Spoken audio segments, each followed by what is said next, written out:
오늘 우리에게 주신 하나님의 말씀은 스가랴 14장 9절부터 15절까지의 말씀입니다. 제가 가지고 있는 구약성경 1325면에 있습니다. 스가랴 14장 9절부터 15절까지의 말씀을 우리 모두 함께 합독으로 읽겠습니다. 찾으신 줄로 알고 9절부터 15절까지 함께 읽겠습니다. 여호와께서 천하의 왕이 되시리니 그날에는 여호와께서 홀로 한 분이실 것이요 그의 이름이 홀로 하나이실 것이라. 온 땅이 아라바 같이 되되 게바에서 예루살렘 남쪽 림몬까지 이를 것이며 예루살렘이 높이 들려 그 본처에 있으리니 베냐민 문에서부터 천문 자리와 성 모퉁이 문까지 또 하나넬 망대에서부터 왕의 포도주 짜는 곳까지라. 사람이 그 가운데 살며 다시는 저주가 있지 아니하리니 예루살렘이 평안히 서리로다. 예루살렘을 친 모든 백성에게 여호와께서 내리실 재앙은 이러하니 곧 섰을 때에 그들의 살이 썩으며 그들의 눈동자가 눈구멍 속에서 썩으며 그들의 혀가 입속에서 썩을 것이요 그날에 여호와께서 그들을 크게 요란하게 하시리니 피차 손으로 붙잡으며 피차 손을 들어 칠 것이며 유다도 예루살렘에서 싸우리니 이때 사방에 있는 이방 나라들의 보화 곧 금, 은과 의복이 심히 많이 모여질 것이요 또 말과 노새와 낙타와 나귀와 그 진에 있는 모든 가축에게 미칠 재앙도 그 재앙과 같으리라. 아멘. 그날에 다가올 영광이라는 제목으로 오늘 본문으로 말씀을 나누겠습니다. 스가랴 14장은 이제 스가랴서의 마지막 장입니다. 어제, 오늘 그리고 내일까지 저희가 이 14장으로 본문의 내용을 살펴볼 것인데요. 어제 저희는 14장의 앞부분에 대한 설교를 들었습니다. 천하의 왕이 되시는 다시 오실 그 예수님의 재림 때에 나타나는 징조들을 저희가 어제 본문에서 살펴보았는데요. 오늘 본문을 크게 두 부분으로 나누어 보면 9절에서 13절까지 보시면 그날에 라는 단어가 반복적으로 9절 그리고 13절에 있는 것을 보실 수 있으실 거예요. 그래서 오늘 본문은 9절에서 11절까지는 그날에 있을 구원, 그리고 12절부터 15절까지는 그날에 있을 심판 이야기를 하고 있습니다. 이렇게 오늘 본문에는 구원과 심판의 이야기가 맞물려서 이렇게 같이 공존하는 이야기인데요. 오늘 본문을 읽으면서 제가 맨 처음에 이렇게 느꼈던 저의 생각이 이렇게 가운데 껴있다 이런 생각이 들었습니다. 수요일, 목요일, 금요일 이렇게 진행이 되니까 황 목사님과 민 목사님 두 사이에 제가 이렇게 껴있는 그런 느낌이었어요. 그러면서 구원과 심판 얘기가 오늘 본문에 너무 이렇게 붙어서 갑작스럽게 이야기가 나오는 걸 보면서 구원과 심판 어느 쪽에 초점을 맞춰서 말씀을 드려야 되나 그렇게 고민이 되었는데 불현듯 그런 생각이 드는 거예요. 우리 삶이 바로 이렇게 구원과 심판을 오고 가는 현실은 아닌가. 물론 이것은 어떤 저희의 받은 구원이 취소되거나 부정하거나 그런 이야기가 결코 아니라 지금은 종말의 시대고 우리가 이렇게 종말의 때를 살아가는 성도로서 구원받은 자의 삶을 우리가 일관적으로 살아갈 수 있는 힘이 우리에게 필요하다라는 것을 제가 말씀드리고 싶은 거죠. 우리가 받은 구원이 과거에 받았던 어떤 구원의 경험으로만 이렇게 그치고 있다면 그것은 우리의 구원은 마치 어떤 유리장에 진열되어 있는 그리고 박물관에 박제되어 있는 그런 생명력을 잃어버린 구원일 것입니다.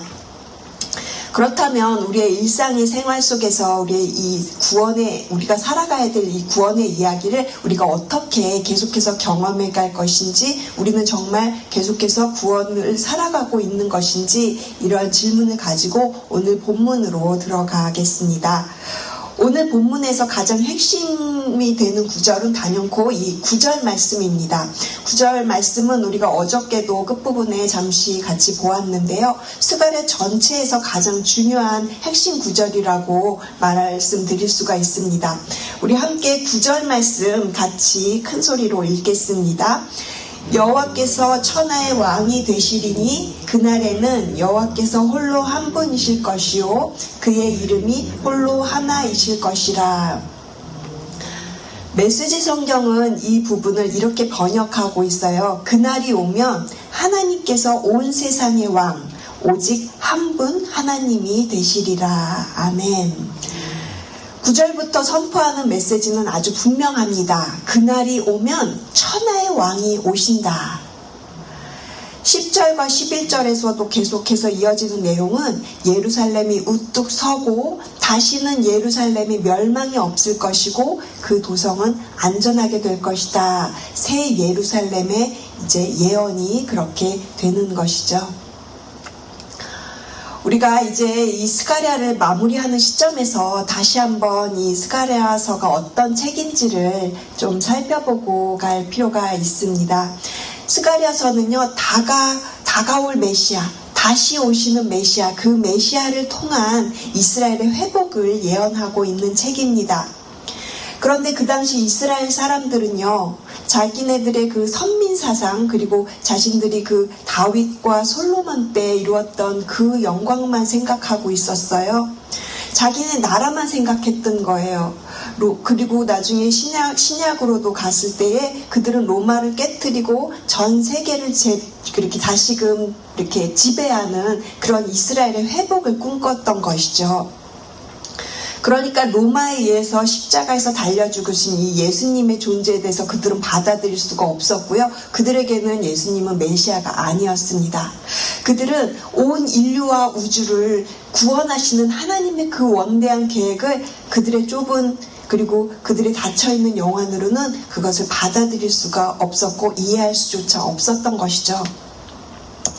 그래서 우리는 구약을 읽을 때 항상 이것을 신약과 같이 예수님과 연결해서 읽어야 하는 것입니다. 구약은 구약으로만 끝나는 것이 아니라 구약을 통해서 또 신약으로 넘어가며 하나님의 나라 그리고 예수님을 통한 하나님의 그 나라 앞으로 이 땅에 이루어질 하나님의 그 나라를 이야기하는 책이죠. 그래서 스가랴는 구약의 계시록이라고 불리는 그런 책입니다. 구약의 어느 책보다도 예수님의 재림에 대해서 많은 이야기를 하고 있는 책이 바로 스가랴 책입니다. 예수님의 재림은 단순히 우리가 예수님이 다시 오시나 보다 이렇게 그냥 단순히 막연하게 생각할 일이 아니고요. 정말 예수님의 재림은 온 지구, 온 우주까지도 완벽하게 새롭게 되는 것이죠. 그래서 새하늘과 새 땅이라는 것은 단순히 우리 눈에 보이는 그것만을 말하는 것이 아니라 이 온 우주 전체를 말하면서 그 이 우주 전체가 완벽하게 그 처음에 그거보다 훨씬 더 그 하나님이 만들어졌던 그 천지 창조의 때보다도 더욱더 아름다운 그런 에덴 동산으로 회복되는 것을 의미합니다. 완벽한 그런 에덴 동산으로 완벽하게 회복이 되면서 거기에는 이제 믿음에 합격된 사람들, 믿음으로 오직 의인으로 불러진 그 하나님의 사람들, 그렇게 기름을 준비한 사람들을 통해서 예수 그리스도의 나라, 예수 그리스도의 그 왕국이 이렇게 완성되는 것입니다. 저희가 주일 예배 때마다 저희가 예배에서 이렇게 부르는 그 찬양이 있습니다. 함께 지어져 가네. 그 찬양의 그 가사가요. 제가 요즘 마음에 이렇게 많이 와닿았는데 하나님 안에서 우리가 함께 이어져서 하나님의 그 주님이 거하실 성전이 되어져 간다. 성령 안에서 우리는 함께 지어져 가고 있다. 이 찬양의 가사 내용처럼 예수님이 우리의 모퉁이 돌이 되셔서 우리는 그렇게 하나님의 성전으로 계속 지어져 가고 있는 중입니다. 이렇게 우리가 또 열방의 모든 교회들이 그렇게 하나님의 나라, 하나님의 성전으로 지어져 가면서 그때 어느 때에 우리가 알 수 없는 그날 이 땅에 예수 그리스도께서 다시 오시는 것입니다. 다시 본문으로 돌아와서 보시면요. 이렇게 9절에서 또 구원을 선포한 이후에 12절에서는 완전히 다른 이야기가 갑작스럽게 시작이 되는데요.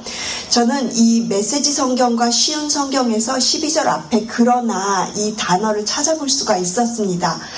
그러나 하면서 완전히 다른 이야기, 심판의 이야기를 예언하십니다. 12절 보시면 예루살렘을 공격했던 자들을 향한 하나님의 끔찍한 심판 이야기가 나오고 있는데요. 살, 눈, 혀가 그들이 선체로 썩어서 죽어가는 현장입니다. 마치 스릴러 영화의 한 장면 같아요. 어떤 전염병 또는 핵 전쟁의 한 장면을 연상하게 합니다. 정말 광기와 절망의 현장이 아닐 수 없는 것이죠.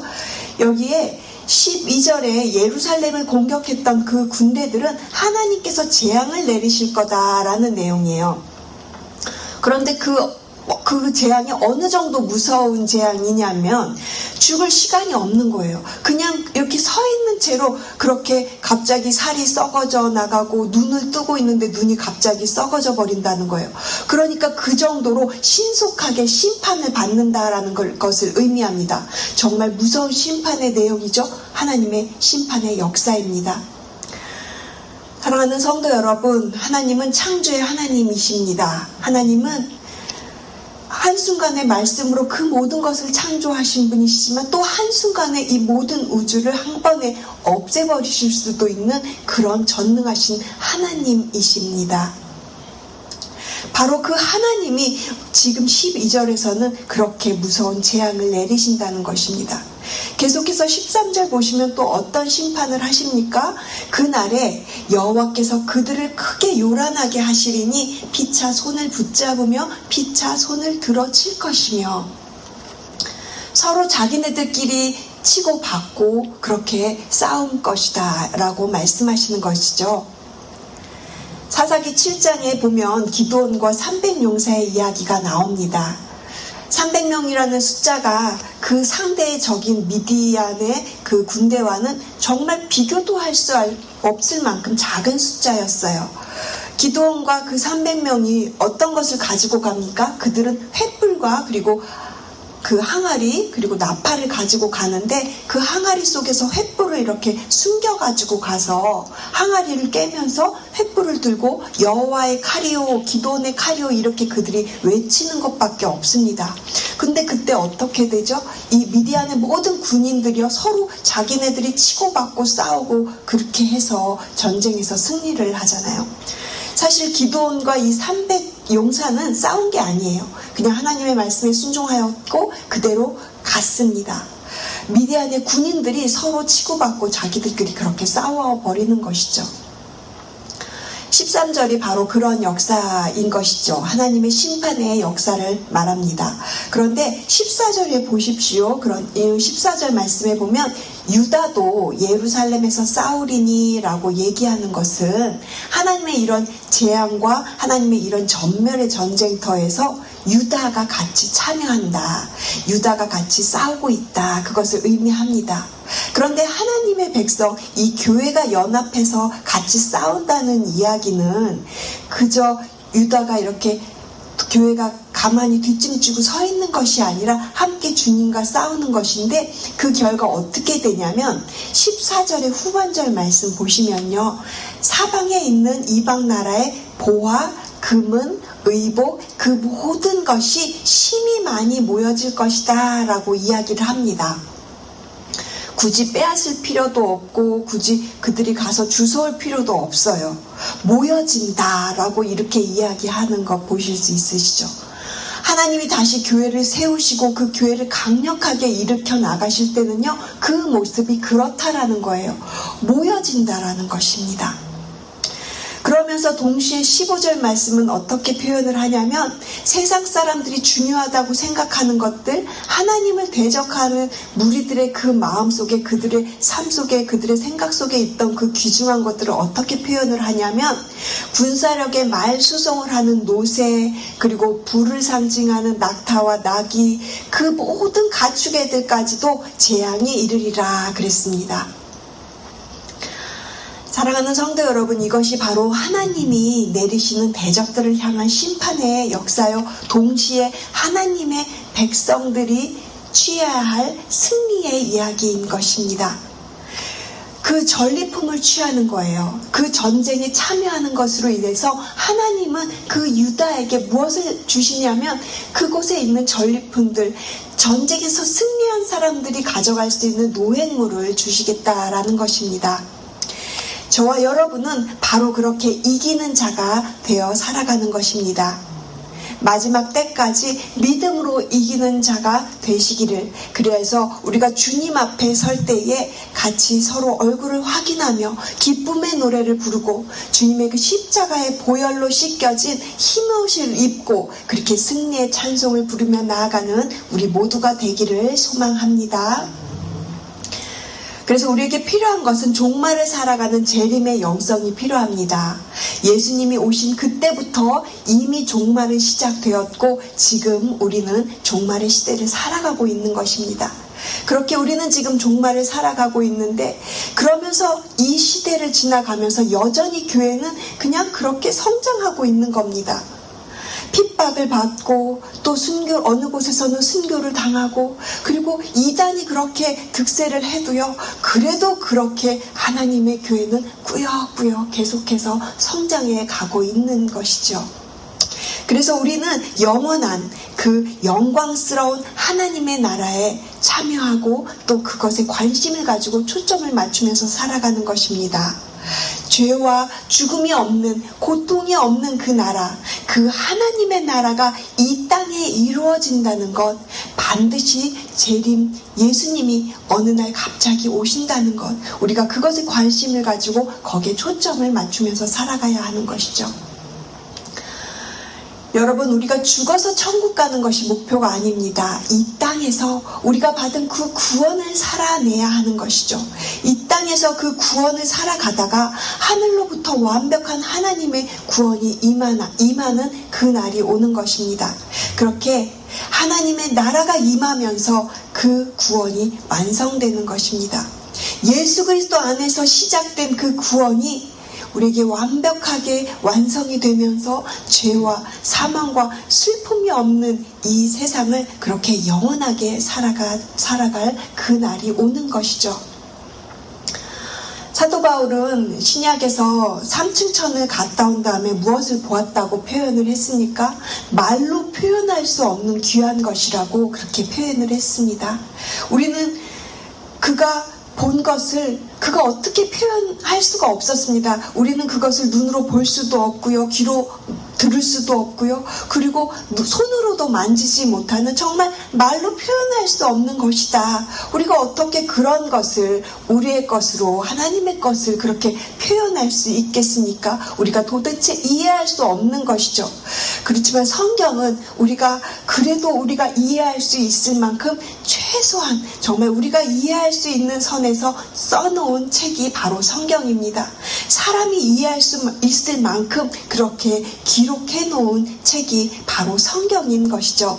그러니까 우리가 이 성경을 통해서, 그리고 우리가 하나님 앞에 깊은 기도와 그리고 우리 자신을 하나님께 드리는 그 깊은 헌신을 통해서 하나님께서는 성령을 통해서 말씀을 깨닫는 역사를 주시고, 그리고 우리의 그 영안이 열려서 보이지 않는 하나님의 놀라운 비밀과 하나님의 그 나라를 이렇게 이해할 수 있도록 우리의 영안을 열어주실 줄로 믿습니다.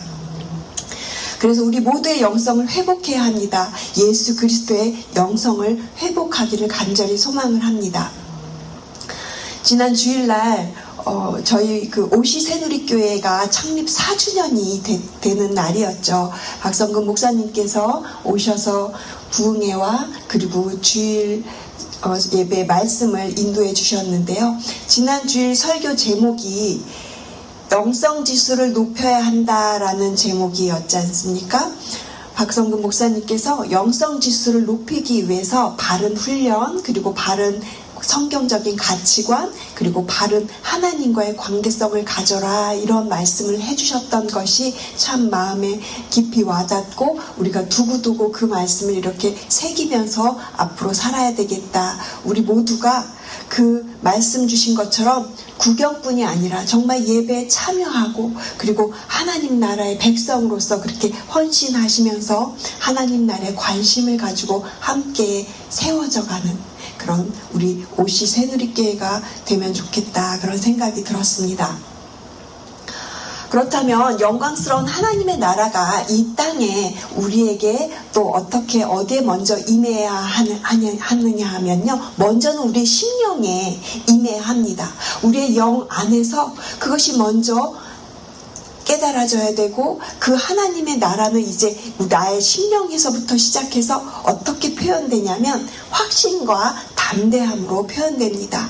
영광과 소망에 대한 확신이 있는 거예요. 이것은 성령님께서 부어주시는 확신과 담대함이 이렇게 나로부터, 내 안에서부터 이렇게 시작이 되면서 그 깊은 성령님의 그 터치하심을 우리가 받고 나면 이제 우리의 가정으로 가는 것이죠. 이제 그 영적인 확신과 담대함이 가정으로 흘러가면서 우리 모든 교회의 그 가정마다 하나님의 나라가 임하기 위해서 우리는 그렇게 하나님께 기도하며 나아가는 것입니다. 성령으로 말미암아 부어주시는 이 하나님의 놀라운 확신과 담대함이 각 가정에서 이제 기도로 우리가 가정의 복음화를 이루고 그렇게 구원을 살아가는 것이죠. 그러면서 교회에 와서는 헌신하시는 것입니다. 그렇게 기도와 헌신으로 우리의 안에서부터 심령에서 시작된 그 하나님의 놀라우신 일이 가정으로, 또 우리의 교회로 그렇게 하나님의 나라가 확장되어져 가는 것입니다. 사랑하는 성도 여러분, 오늘 우리는 스가랴 14장 9절부터 15절까지의 말씀을 통해서 구원과 심판의 이야기를 함께 살펴보았습니다. 하지만 우리의 초점, 우리의 관심은 굉장히 분명하죠. 하나님의 그 영광스러운 하나님의 오실, 천하의 왕으로 오실 그 하나님의 나라입니다. 그날에 천하의 왕이 되실 여호와 한 분, 그분이 이루실 완벽한 구원의 회복을 우리가 소망하는 것이죠. 그래서 우리의 과거의 경험에만 머물러 있는 것이 아니라 오늘도 내일도 그렇게 구원을 경험하면서 살아가야 할 것입니다. 그날에 나타날 영광스러운 하나님의 나라를 바라보시면서 오늘 우리의 심령 가운데 그렇게 가정과 교회를 향한 그 영원한 하나님의 나라를 간곡하게 기도하시는 이 시간이 되시기를 원합니다. 우리 9절 말씀 크게 선포하시면서 9절 말씀 다시 한번 우리 크게 같이 읽고 설교를 마치겠습니다.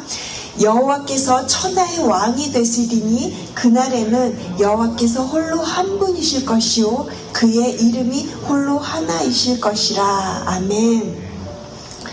천하의 왕 여호와를 나의 주님으로 모시고 그 이 세상 어떤 이름과도 비교하지 않는 오늘 하루를 보내시기를 주님의 이름으로 축복하며 그 영광스러운 그 날을 소망하면서 오늘 이 땅에서 구원을 살아가시는 우리 모두가 되기를 주님의 이름으로 축복을 드립니다. 기도하시겠습니다. 하나님 감사합니다. 오늘 말씀을 통해서 영광스러운 하나님의 나라를 바라보게 하시니 감사합니다. 과거의 구원에만 머물러 있지 않게 하시고 오늘도 내일도 살아있는 주님의 그 구원을 경험하며 살아가는 저희들 되기를 간절히 소망합니다. 우리의 심령 안에 하나님 나라가 임하게 하시고 우리의 가정과 교회에 그 하나님 나라가 확장되게 하여 주시옵소서. 우리에게 주시는 성령님께서 부어주시는 깊은 기도와 헌신을 통해서 우리의 영안을 열어주시고 예수 그리스도의 영성을 회복하는 저희 OC 새누리교회가 되게 하여 주시옵소서. 그 날에 천의 왕이 되실 그 주님을 소망하며 오늘 이 땅에서 확신과 담대함으로 그렇게 주님의 영광을 드러내는 저희 OC 새누리교회가 되게 하여 주시옵소서. 감사드리며 우리의 유일한 왕이시며 다시 오실 예수 그리스도의 이름으로 기도합니다. 아멘.